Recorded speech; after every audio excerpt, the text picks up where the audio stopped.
Camp family. We're glad that you are joining us today. And so I'm going to do an arts and crafts project with you today, and we're going to do a little sewing. And so today we're going to do hand sewing with a needle instead of a machine, because I figured all of you didn't have a machine. So this is what our supply list is for this project. See, here's our bookmark and our ribbon on it. Okay, so we're going to need pinking shears. This one's not absolutely necessary, but it makes it easier.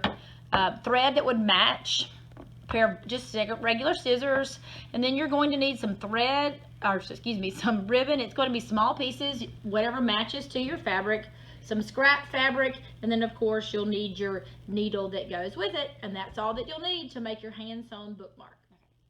All right, so let's get started on our project. So I've got scrap fabric. We're only going to use pieces of fabric because our bookmark is going to be pretty narrow, about 4 inches by 6 inches. Okay, so very small piece of fabric, and you don't have to make it exact. You can guess if you want to guess. You can also use a measuring tape or ruler. I forgot that one in my supply list. If you want to measure it exactly, you can. And then we know that 6 is about right here. So we can measure and cut, and like I said, this is one of those projects that's very forgiving. It doesn't have to match perfectly or be exact same size.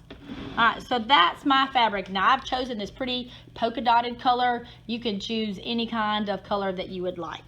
So I'm going to fold it in half. Fold it like a hot dog, okay? So I folded it long ways. At this point, I'm going to take my needle and thread. I'm just using white thread. I just threaded it on my needle because it matches my fabric. If you need blue, use blue. So what we're going to do is we're going to tie a knot at one end of the string. I usually wet my fingers, wrap it around, and twirl it, and it'll come in a knot, okay, right on the end. If you can't do that, just tie a regular knot on the end of it, and it'll serve the same purpose, okay? So I've got a knot on one end of my string, and we're going to begin to sew.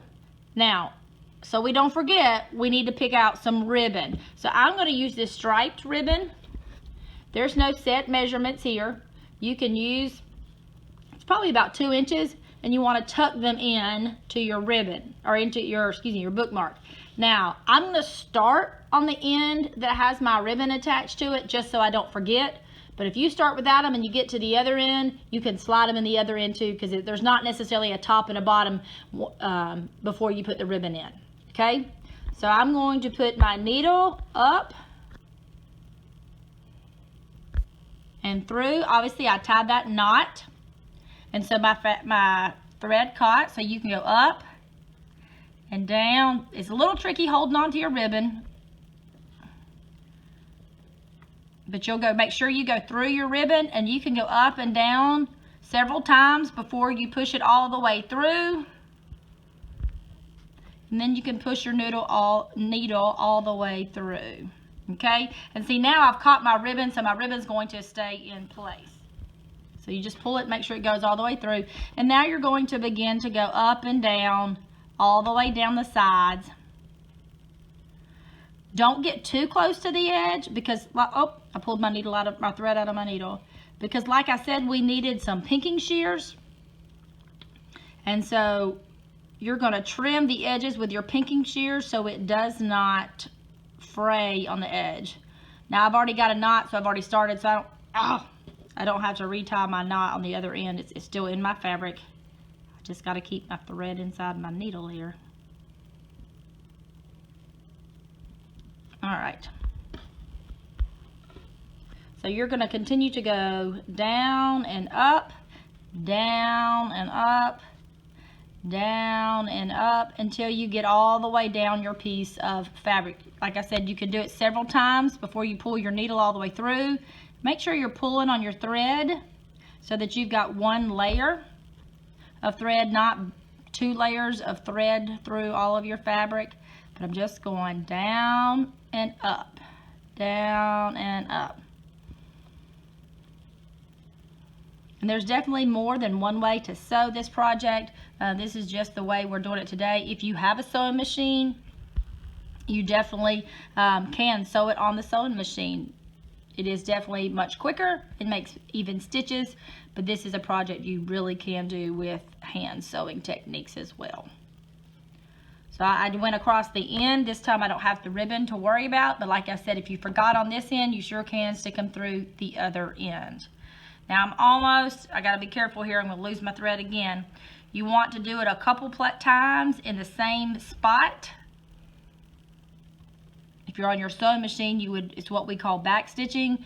Just run it through a couple times in the same spot so that it's not going to come apart. And it doesn't have to be the exact same hole, just close. It kind of like makes a knot to it. All right. Then you can trim your threads.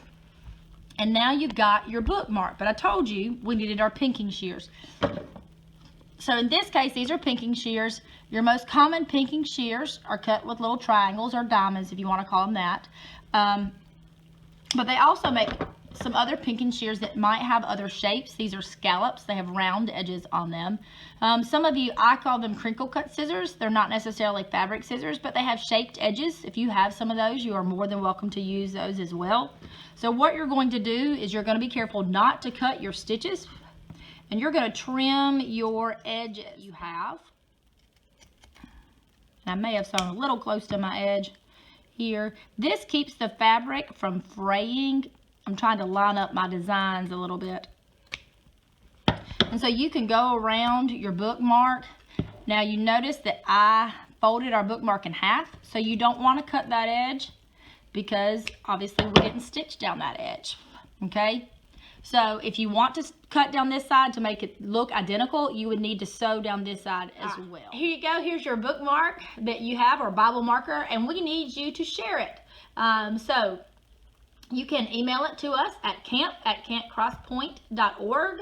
Then we need you to subscribe to our YouTube channel so that you can be entered into a drawing when you share your bookmark with us. Thanks. We miss you. We hope to see you soon.